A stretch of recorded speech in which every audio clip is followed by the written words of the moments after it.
중요한 부분입니다. 왜냐면은 요즘에 자료 수집 방법 중에서도 특히 실험법과 관련해서 모의고사와 수능에서 많이 출제가 되고 있습니다. 그래서 사례를 하나 주고 거기 안에서 실험에 나오는 요소들이 있거든요. 뭐 독립변수, 종속변수, 실험집단, 통제집단 이런 것들 찾게 하는 문제가 많이 나오니까 그래서 처음에 배울 때 잘 숙지를 해두시면 좋습니다. 자, 그러면 오늘은 아마 질문지랑 실험 정도 하면은 시간이 다 되지 않을까 싶어요. 실험이 내용 설명이 조금 길어가지고 질문지법부터 보죠. 이렇게 각도 조절 조금 할게요. 됐다. 자, 질문지법 먼저 봅시다. 우리가 오늘 배운 내용이 이제 자료 수집 방법이거든요. 앞에서는 연구 방법을 배웠으면은 연구를 하기 위해서는 자료를 모아야 연구를 할 수가 있잖아요. 그래서 자료를 어떻게 모을 거냐? 첫 번째가 질문지법입니다. 질문지법은 여러분 많이 해본 거예요. 사실 질문지라는 말보다 여러분에게 익숙한 거는 설문지죠. 그래서 연구 대상자들한테 설문지를 미리 준비해 놓은 것을 돌려서 얘를 이제 통계를 분석해서 결론을 도출하는 것이 질문지법이다 라고 생각하시면 되겠죠. 그래서 여러분이 일반적으로 생각하는 질문지의 형태를 보시면 뭐 이런 게 있겠죠. 예를 들어서 방과후 학교 연간 운영 만족도를 질문을 하겠다라고 했을 때 뭐 이런 식으로 방과후 학교 운영 전반을 만족하십니까? 매우 만족, 만족, 보통, 불만, 매우 불만 중에서 체크 하도록 하는 이런 설문지를 많이 보잖아요. 이게 이제 대표적인 질문지법에서 사용하는 설문지다 라고 생각하시면 되겠습니다. 그러면 이러한 질문지법의 특징이 중요하죠. 특징 먼저 볼게요. 첫 번째, 일반적으로 양적 자료를 수집하여 통계를 분석할 목적으로 활용된다. 여기서 말하는 양적 자료라는 것은 수치화된 자료를 말하는 거죠. 그래서 우리 방금 전에 봤던 설문지 있잖아요. 예를 들어 방과후 학교에 만족하나요? 라고 물어보는 질문에 대해서 응답이 예를 들어 나는 매우 불만족해. 그러면 아까 같은 경우에는 5번을 고르겠죠. 그래서 나의 매우 불만족이라고 하는 의사가 5번이라고 하는 숫자로 변환이 되어서 표현이 되잖아요. 그래서 양적 자료를 수집한다 라고 이해를 하시면 되겠습니다. 그 다음에 두 번째, 조사 대상자에게 동일한 형식과 내용의 질문지가 제시되는데 뒤에가 중요합니다. 자주 나오는 말이에요. 구조화 표준화된 자료 수집 방법이다 라고 나오죠. 질문지의 가장 대표적인 특징 중에 하나입니다. 구조화 표준화. 이 구조화 표준화를 설명을 드릴게요. 나중에 면접이나 참여 관찰할 때도 이 용어가 나오기 때문에 잘 숙지해두세요. 구조화가 잘 되어 있다 혹은 구조화의 정도가 높다라는 것은 이 말의 뜻을 생각해보면 돼요, 얘들아. 우리가 일상에서 표현할 때도 구조화가 잘 되어 있네 혹은 뭐 구조가 잘 짜여져 있네 라고 말하면은 어떤 느낌이에요? 뭔가 이렇게 체계가 잘 잡혀 있는 것 같아? 아니면 좀 이렇게 체계가 없는 것 같아? 그래, 체계가 잘 잡혀 있는 거잖아요. 그 느낌 그대로예요. 그래서 이 자료 수집 방법에서 구조화의 정도가 높다라고 하면 무슨 말이냐면은 질문의 내용과 순서가 정해져 있는 경우 우리는 구조화의 정도가 높다라고 표현을 하는 거죠. 이미 뭐를 질문할지 어떤 순서로 질문할지가 다 정해져 있어서 바뀔 가능성이 별로 없을 때를 구조화의 정도가 높다라고 표현을 해요. 그러니까 우리가 방금 봤던 설문지, 질문지법은 이미 인쇄가 되어서 나가기 때문에 응답자가 어떻게 반응을 하든 상관없이 질문의 내용과 순서는 고정되어 있잖아요. 그래서 구조화의 정도가 높은 거죠. 그러면 반면에 우리가 뒤에서 배우겠지만 구조화의 정도가 낮거나 혹은 비구조화되어 있는 자료 수집 방법이 있어요. 그 대표적인 게 뭐냐면은 면접이에요. 그래서 이 면접의 사례로 이해해보면 구조화가 어떤 건지 이해하기가 조금 더 쉬운데요. 이렇게 돌려야겠다. 예를 들면은요, 여러분. 요즘에 여러분 학년 초라서 상담 되게 많이 하잖아요. 그쵸? 그래서 저도 저희 반 애들 데리고 이제 상담을 하는데 보통 학년 초에 제가 상담을 하면은 상담의 목적이 두 개거든요. 하나는 이제 학교 생활에 별로 어려움이 없는지, 뭐 뭔가 고민이 크게 있거나 뭐 건강상의 문제가 없나 그런 거 파악하는 거. 그 다음에 두 번째로는 이제 대입 진학의 방향. 얘가 뭐 대학을 갈 건지 말 건지, 뭐 어떤 전형을 쓸 건지 그런 거 두 개를 파악을 하려고 생각을 하고 이제 불러요. 근데 예를 들어 제가 처음에 이제 어떤 애한테 질문을 했어. 땡땡아, 요즘에 뭐 잠은 잘 자고 밥은 잘 먹니? 이렇게 물어봤는데 학생이 선생님, 저 요즘에 밥 잘 못 먹어요! 이러면서 우는 거야. 그래서 왜 웃니? 그냥 물어봤더니 남자친구랑 헤어져서 슬프대. 그래서 그렇구나. 그러면 나 그 다음에 이제 그거 듣고 알겠으니까 그러면 너 대학 갈 거니 말 거니? 이렇게 하면은 되겠어요? 안 되겠어요? 안 되겠죠. 그러니까 응답자의 반응을 봐가면서 우리는 뭐를 질문할지를 바꾼단 말이야. 계속 내용을. 설령 나는 걔 연애사가 궁금하지 않더라도 좀 더 물어봐야지. 뭐 얼마나 사귀었니? 뭐 걔가 왜 좋았니? 물어봐야 될 거 아니야. 그게 이제 구조화의 정도가 낮은 거예요. 응답자의 반응에 따라서 조절이 되는 거죠. 그래서 그렇게 비교해서 이해하시면은 이해하기가 쉽습니다. 그 다음에 질문지 표준화가 되어 있다라고 말했는데요. 표준화라는 것은 무엇이냐면은 내가 어떤 항목을 측정하기 위해서 일단 쓰고 설명해 드릴게요. 하기 위한 전용 도구가 있는 경우 있음이라고 합시다. 전용 도구가 있을 경우에 우리는 표준화의 정도가 높다라고 말합니다. 그러니까 내가 어떤 것을 알고 싶은 항목이 있어. 그럼 그 항목을 측정하기 위해서는 그 도구로만 측정을 해야 되는 경우가 있어요. 그럴 때 우리는 표준화의 정도가 높다라고 말하거든요.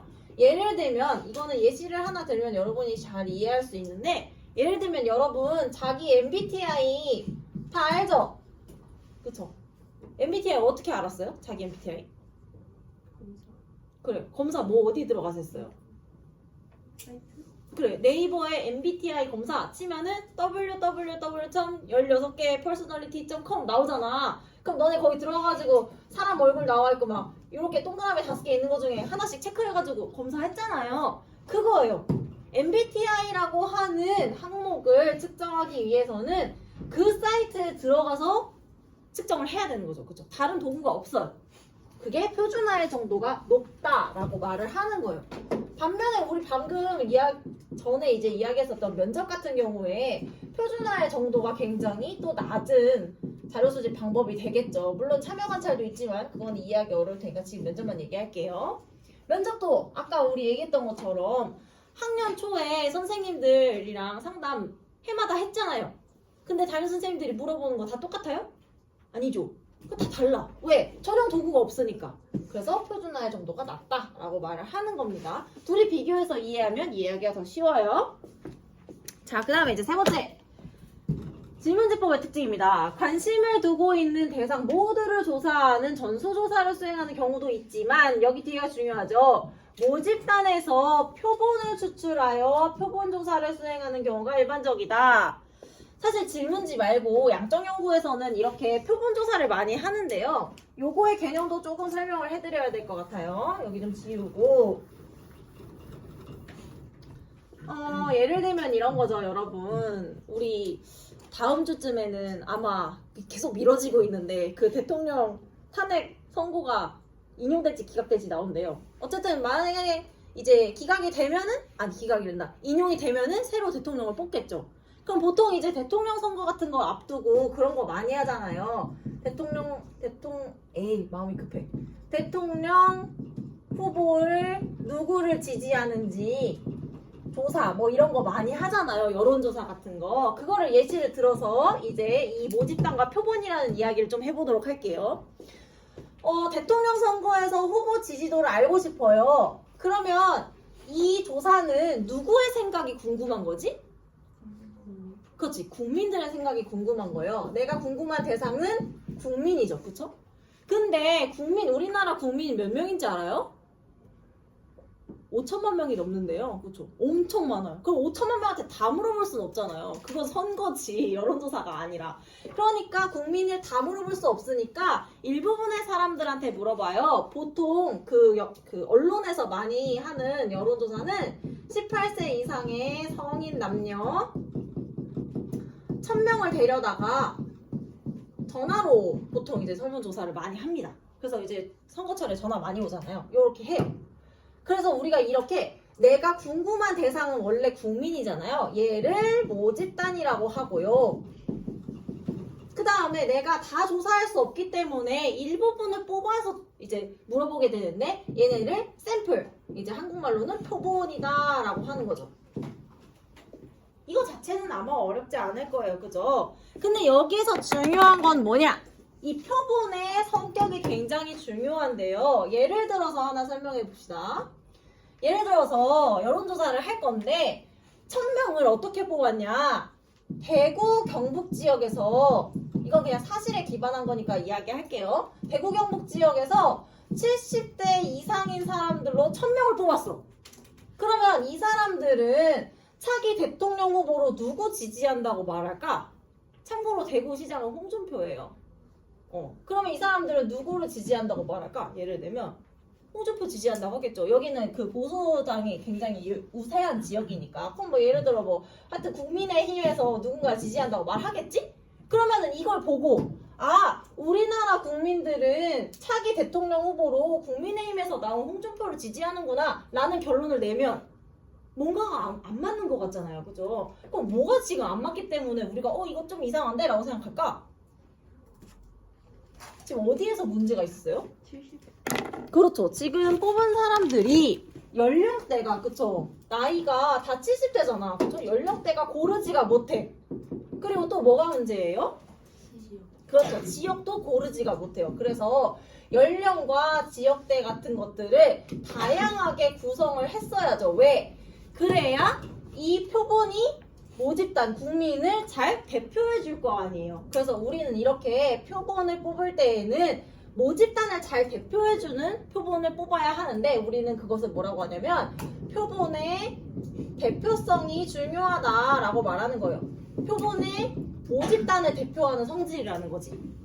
그러니까는 국민 전체를 봤을 때의 연령의 분포와 지역의 분포를 반영해서 1000명을 구성을 해야 되는 거죠. 그렇죠?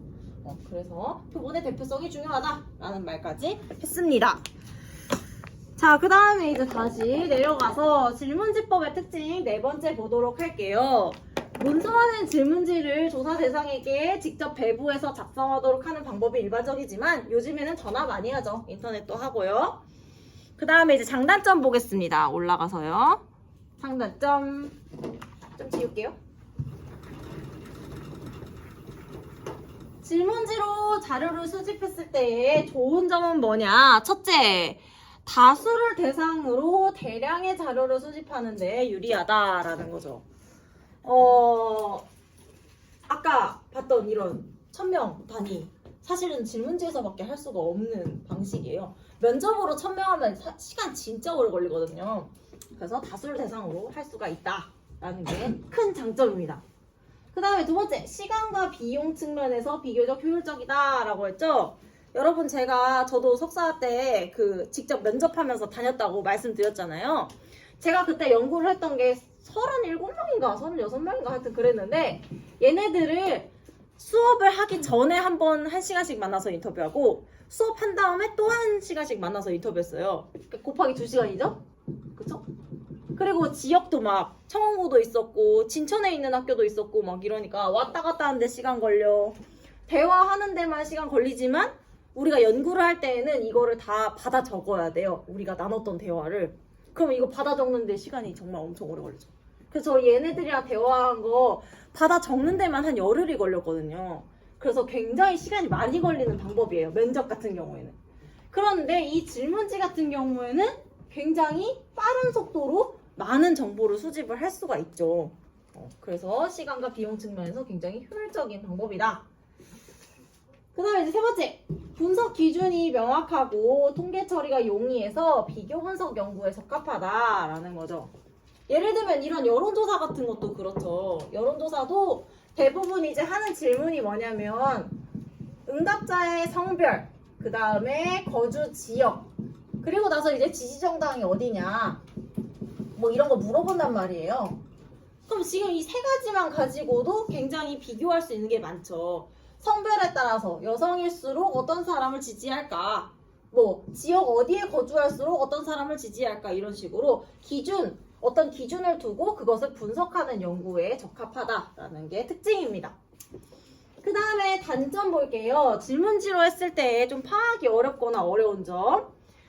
첫째, 문자언어를 통해서 조사를 할 경우에 문맹자에게 활용하기가 곤란하다라는 거죠. 문맹자가 뭐예요, 여러분? 내가 본명자가 뭐냐고 했는데 건우가 갑자기 손을 들어가지고 글을 모르는 사람 맞아요. 그러니까 말을 할 줄은 아는데 읽을 줄은 몰라요. 그렇기 때문에 이런 사람들은 설문지를 받아도 대답을 할 수가 없는 거죠. 사실 우리나라는 문맹이 그렇게 많지 않지만 사회과학 연구가 대부분 미국에서 시작을 하기 때문에 미국의 문맹률이 높아서 이런 게 지금 들어와 있는 거예요. 그 다음에 두 번째, 회수율과 응답률이 낮게 나타나는 경우가 많아요. 이거는 뭐 멀리 가지 않아도 알 수 있죠. 회수율이라는 건 뭐냐면은 내가 설문지를 배포를 했을 때 그게 연구자인 나에게 다시 돌아오는 비율이거든요. 우리 가정통신문도 선생님들이 야 얘들아 여기 줄 테니까 금요일까지 갖고 와. 절대 안 갖고 오죠. 회수율이 낮아요. 그 다음에 응답률. 여론조사 전화를 받으면 사람들이 대답을 안 해주고 그냥 끊죠. 그래서 회수율과 응답률이 굉장히 낮다. 그 다음에 세 번째. 무성의한 응답과 악의적인 응답의 가능성을 배제할 수가 없다는 거예요. 이 무성의한 응답은 뭐냐면은 이런 거죠. 아까 우리 설문지 봤던 거 요런 거를 만약에 여러분이 받았다고 칩시다. 난 지금 너무 바빠. 그냥 이거 읽고 싶지도 않아. 근데 하래. 그러면 보통 많은 친구들이 하는 게 아유 귀찮으니까 이렇게 할까? 이렇게 해서 내잖아요. 근데 이렇게 해서 내는데 이것을 받은 연구자의 입장에서는 응답자가 진짜 모든 항목을 다 보통이라고 생각해서 이렇게 응답을 한 건지 아니면 귀찮아서 이렇게 한 건지 알 길이 없는 거죠. 그러니까 사실상 이런 응답은 우리의 연구에 별로 도움이 되지 않는 응답이지만 이걸 내 마음대로 뺄 수가 없는 거예요. 그 이야기가 여기 나와 있는 얘기예요. 무성의한 응답을 배제할 수가 없다는 거죠. 이걸 내가 내 마음대로 뺄 수가 없는 거야. 뭐 왜 이렇게 했는지 모르니까. 악의적인 응답 가능성도 마찬가지예요. 우리 예를 들어서 조금 있으면은 급식 선생님이 급식 만족도 조사를 할 거거든요. 영양 선생님이. 근데 예를 들어서 그냥 예시니까 여러분이 예를 들어 급식에는 불만이 없어. 근데 예전 영양 선생님이 너무 보고 싶은 거죠. 그래가지고 다 매우 불만족으로 체크를 해서 냈어요. 그러면 그것도 마찬가지로 정말 애들이 급식에 대해서 불만족을 해서 이렇게 한 건지 아니면 영양 선생님이 마음에 안 들어서 이렇게 한 건지를 알 수가 없다. 그래서 무성의한 응답과 악의적인 응답의 가능성. 결국에는 연구의 신뢰성을 떨어뜨리는 응답인데 그것을 내 마음대로 뺄 수가 없는 거죠. 그 다음에 단점 네 번째 볼게요. 아까 이야기했던 거죠. 표본의 대표성이 확보되지 않을 경우 조사 결과를 일반화하기가 곤란하다. 요거 사례를 생각하시면 되겠습니다. 자, 이제 밑에 내려가서 질문지 작성 시 유의점 볼게요. 여러분 이거는요. 진짜로 어려운 거 아니고 사실 모의고사나 수능에 그렇게 많이 나오는 그런 영역은 아니에요. 내신에서는 좀 나오긴 하지만은 어쨌든 이거는 외울 필요는 없습니다. 그냥 여러분이 어떤 질문을 봤을 때 내가 응답자라고 생각하고 뭔가가 이상한 부분을 찾으면 되는 거예요. 그걸 한번 제가 같이 찾아봅시다. 이렇게 할까? 근데 여기 이렇게 하면 옆에 답이 다 나와 있어가지고 좀 재미없으니까 이렇게 합시다. 자, 첫 번째 질문 보면은요. 당신의 하루 수면 시간은 얼마나 됩니까? 이렇게 물어보고 6시간 미만, 6시간 이상, 8시간 이하, 8시간 이상 이렇게 해놨죠. 요거는 뭐가 잘못된 것 같아요? 여러분 봤을 때? 응답자 입장에서 난처해지는 사람이 있어. 누가 이거 대답하기 좀 난처할까? 8시간. 그렇죠. 더도 말고 덜도 말고 정확하게 8시간 자는 사람은 8시간 이하도 있고 8시간 이상도 있으니까 나 8시간 자는데? 그럼 어디로 가야 되지?가 되는 거죠. 그래서 이렇게 응답지를 만들 때에는 중복이 되게 만들어서는 안 돼요. 그래서 여러분 책에 아마 보면 요 왼쪽에 그렇게 써 있을걸요? 그쵸? 응답 선택지에는 중복된 내용이 없어야 한다라고 나오죠. 이렇게 찾으면 돼. 어렵지 않죠? 그 다음에 두 번째. 당신의 하루 수면 시간은 얼마나 됩니까? 이렇게 물어봤죠. 6시간, 7시간, 8시간 이상 이렇게 나와 있어요. 자, 이것도 여러분이 응답자라면 여러분의 수면 시간을 생각해서 한번 응답을 해봐. 너네 대답할 수 있겠니? 왜 안 될 것 같아요, 너는? 6시간보다 덜 자서.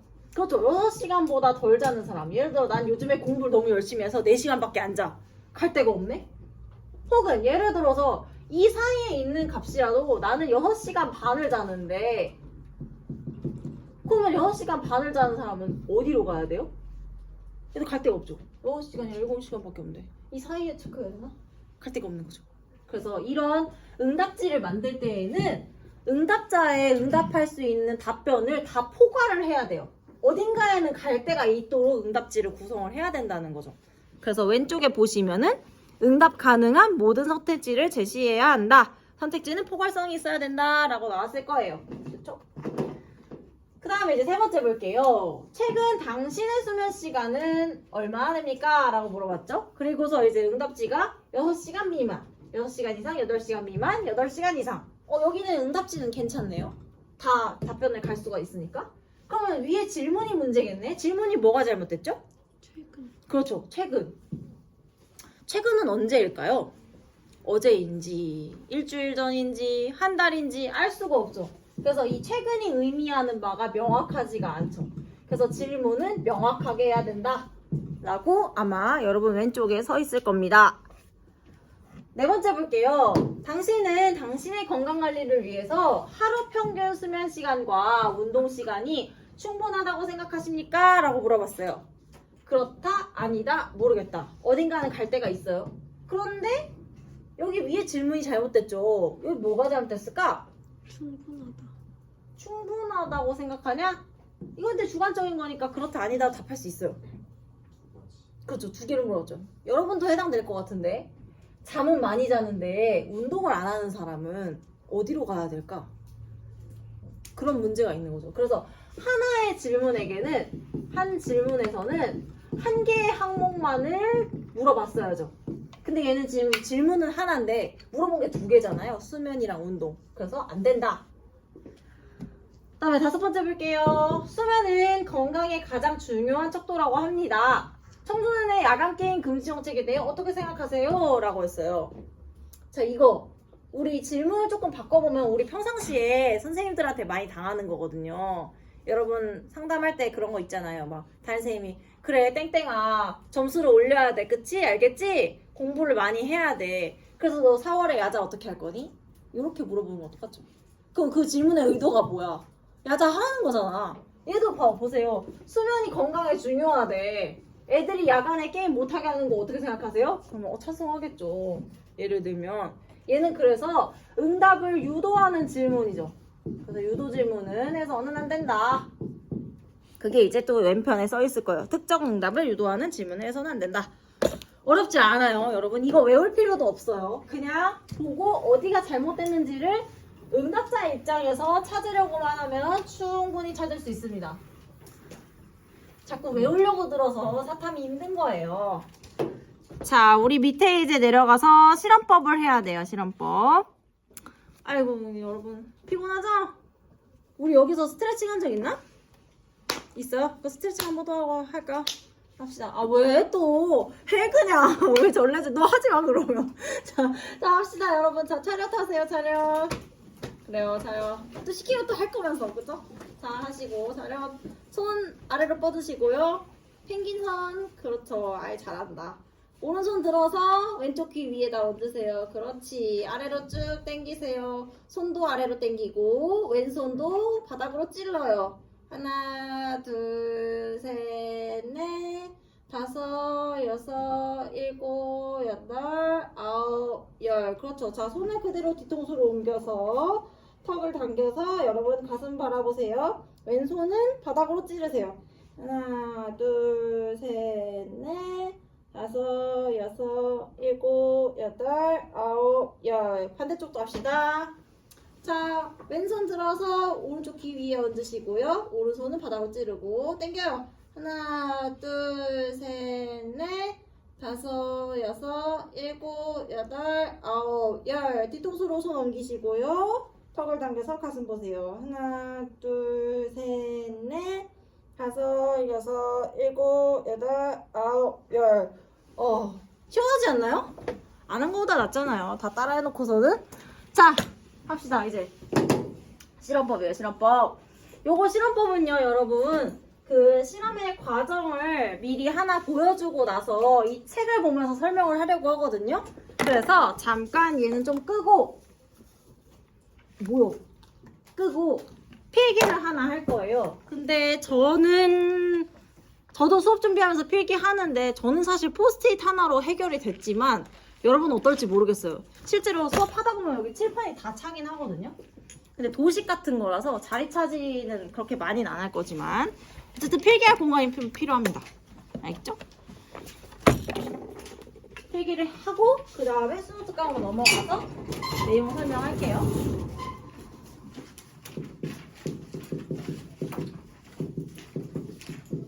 자, 천천히 준비하세요. 천천히. 됐어. 자, 실험. 여러분 보통이요. 실험 언제 많이 해요? 여러분 학교 다닐 때 실험 어느 시간에 많이 했어요?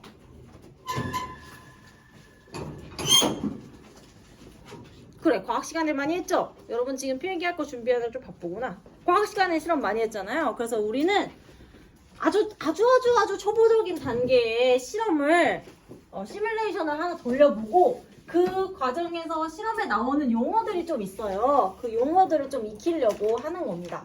그래서 우리가 초딩이 됐다고 생각하고 초등학생이 과학 실험에서 할 법한 거 하나 해볼 거예요.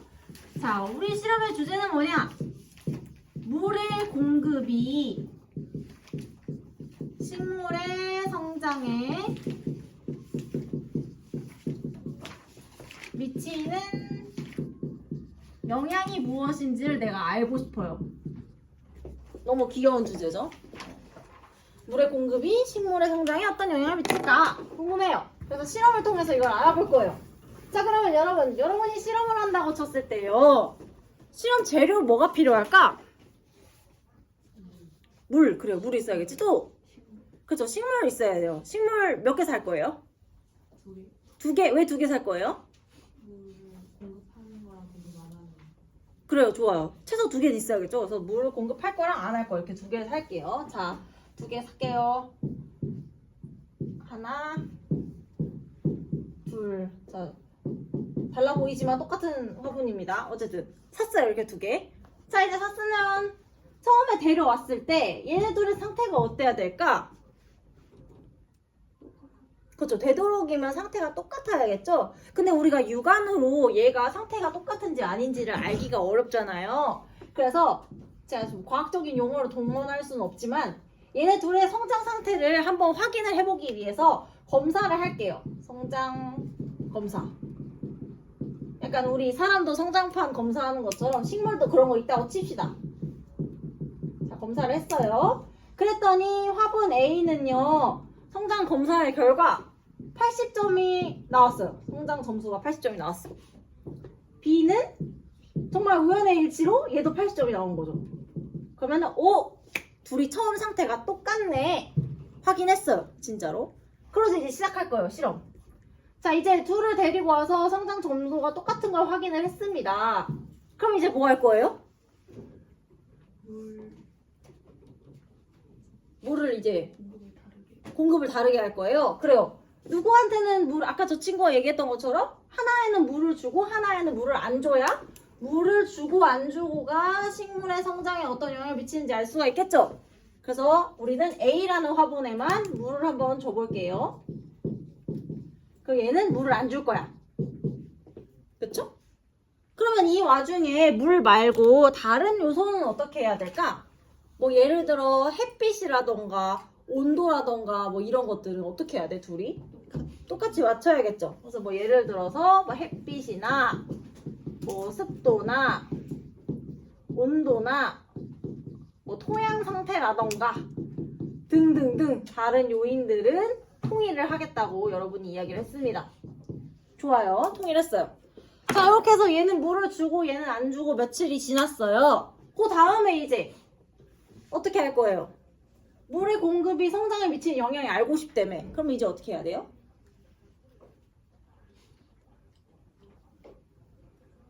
둘이 어떻게 변했는지 확인해야겠죠? 그래서 처음에 했었던 검사 있잖아요. 이거 뭐라고 써야 되지? 얘도 이제 검사를 해줘야겠죠? 처음에 했던 검사의 결과가 어떻게 달라졌는지를 봐야겠죠.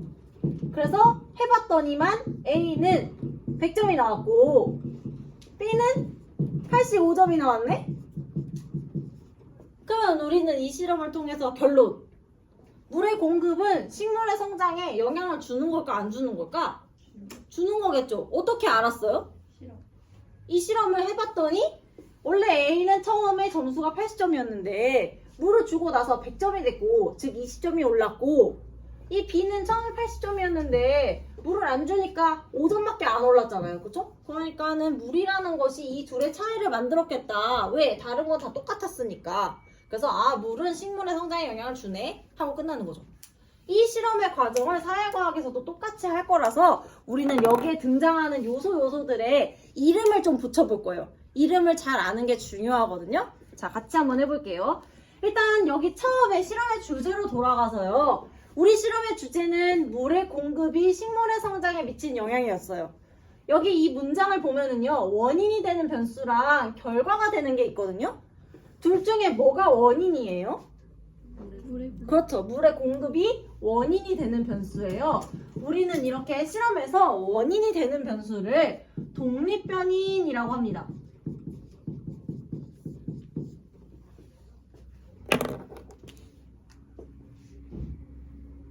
그 다음에 결과가 되는 거는 여기서 식물의 성장이죠. 그래서 우리가 이렇게 결과가 되는 변수를 종속변인이라고 합니다. 이 종속은요 한자예요. 종자는 따를 종자예요. 따라갈 종. 그래서 우리 막 종군 기자라고 하면은 전쟁을 할 때 군대 따라다니면서 취재하는 기자를 종군 기자라고 하잖아요. 그 종자고요. 속자는 속할 속자예요. 그러니까 종속이라는 것은 따라가고 속한다는 거죠. 뭐를 따라가냐? 이 원인이 되는 변수의 변화에 따라가는 거죠. 얘가 어떻게 되느냐에 따라서 결과가 달라지니까 독립변인에 속하는 변수, 그래서 종속변수라고 한다라고 생각하시면 좋겠습니다. 그래서 독립변인, 종속변인 이야기했고요. 그 다음에 우리가 두 개의 화분을 준비했잖아요. 여러분이 얘기했던 것처럼 하나에는 물을 주고 하나는 안 주려고 두 개를 준비했죠. 물을 준다라고 하는 이 행위는 실험에서 독립변인, 물의 공급을 하는 거잖아요. 그래서 우리는 이걸 뭐라고 부르냐? 독립변인을 처치한다 라고 말해요. 독립변인 처치. 물을 공급하는 행위를 독립변인을 처치한다 라고 말합니다. 그래서 아까 이 두 개의 집단 중에 독립변인, 물이라는 변인을 처치해준 집단이 있었는데 우리는 그 집단, 이 A를 뭐라고 부르냐? 실험 집단이라고 불러요. 그러니까 실험 집단은 독립변인을 처치해주는 집단이 되겠죠?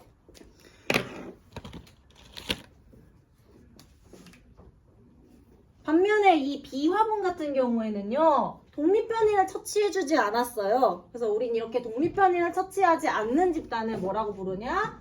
통제 집단이라고 부릅니다.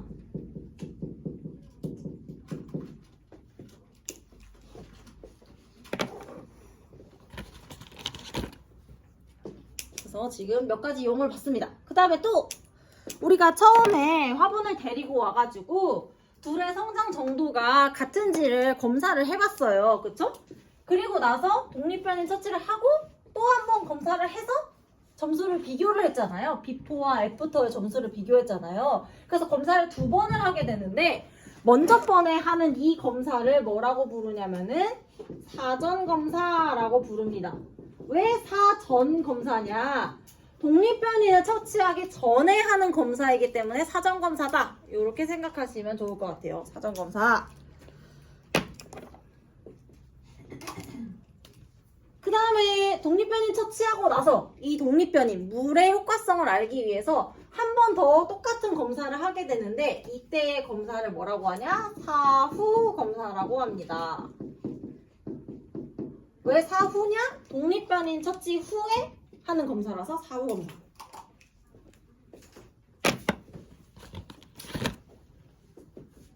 그리고 이 실험은 결국에는 독립변인 처치를 기준으로 해서 실험 집단과 통제 집단의 사전 검사와 사후 검사 사이에 검사 결과를 비교해서 좀 칠판이 안 보일 수도 있겠네.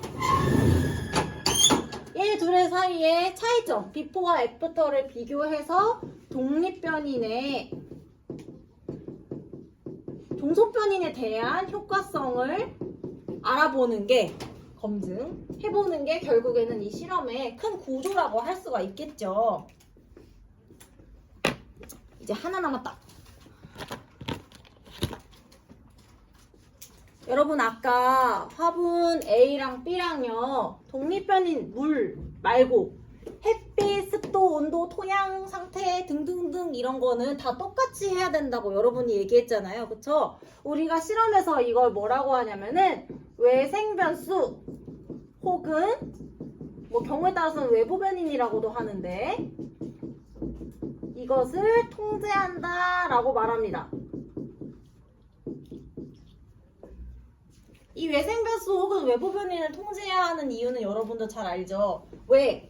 햇빛, 습도, 온도, 토양 이런 것들은 식물의 생장이라고 하는 종속변인에 영향을 줄 수 있는 요소잖아요. 그러니까 종속변인에 영향을 주는 요인 얘 말고 다른 것들은 다 똑같이 만들어줘야 독립변인만의 효과를 알 수가 있기 때문에 우리는 이 변수를 똑같이 맞춰주는데 우리는 이것을 외생변수 통제라고 한다. 실험 바깥에서 들어오는 변수인 거죠. 우리의 실험은 이거 독립변인에만 관심이 있으니까 나머지 요소는 바깥에 있는 애들이다. 그래서 외부변인이다 라고 표현하는 거예요. 그래서 실험의 구조 이야기했고 여기 나오는 말들 있잖아요. 실험집단, 통제집단, 뭐 외생변수, 사전검사, 사후검사 이런 말들을 잘 기억을 해두셔야 합니다. 사회과학 실험도 주제만 다르지 구조는 똑같아요. 자, 여기 지우고요. 뭐 하다 보니까 벌써 20분이 됐냐? 내가 참.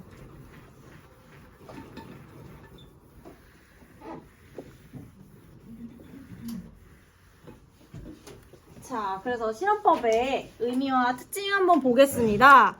실험법, 실험 상황을 만들어서 인위적인 조작을 가한 후 여기서 말하는 인위적인 조작이라는 것은 결국에는 독립변인 처치가 되겠죠? 그에 따라 나타난 변화를 관찰하여 변화를 관찰한다는 거는 아까 말씀드린 것처럼 사전검사와 사후검사의 결과를 비교하는 걸 이야기하는 거죠. 그래서 자료를 수집하는 방법이 이 실험법이 됩니다. 이 실험법은 일반적으로 양적 연구에서 주로 활용이 돼요. 아까 우리 검사했었던 것들이 대부분 다 수치화된 자료이기 때문에 또 그렇고요. 그리고 이 실험에서 우리가 봤던 구조 있잖아요. 독립변인, 원인과 결과와의 관계를 규명한다는 것도 결국에는 질적 연구보다는 양적 연구에서 관심을 가지고 있는 분야이기 때문에 여러모로 실험은 양적 연구에서 주로 활용이 되게 됩니다. 그 다음에 이 실험은요, 두 번째 특징, 가장 엄격한 통제가 가해지는 자료 수집 방법이에요. 이 엄격한 통제라는 거는 아까 말했던 것처럼 독립변인 처치가 되겠죠. 그러니까 사실은 질문지법이랑 비교해서 생각해 보세요. 질문지법은 연구자가 연구 대상들한테 뭐 하라는 게 없어. 그냥 질문지 나눠주고 응답만 받을 뿐이죠. 근데 이 실험법 같은 경우에는 연구자가 연구 대상자들한테 뭐 프로그램을 실시를 해본다던가 아니면 뭐 어떻게 생활을 하라고 지침을 준다던가 그런 식으로 이래라 저래라 하는 게 굉장히 많습니다. 다른 자료 수집 방법과는 굉장히 다른 특징 중에 하나죠. 그래서 그런 차원에서 가장 엄격한 통제가 가해진다. 세 번째 볼게요. 자연현상 연구에서는 많이 사용되지만 사회문화현상 연구에서는 인간을 실험 대상으로 한다는 윤리적 문제가 있어서 사용이 잘 되지 않아요.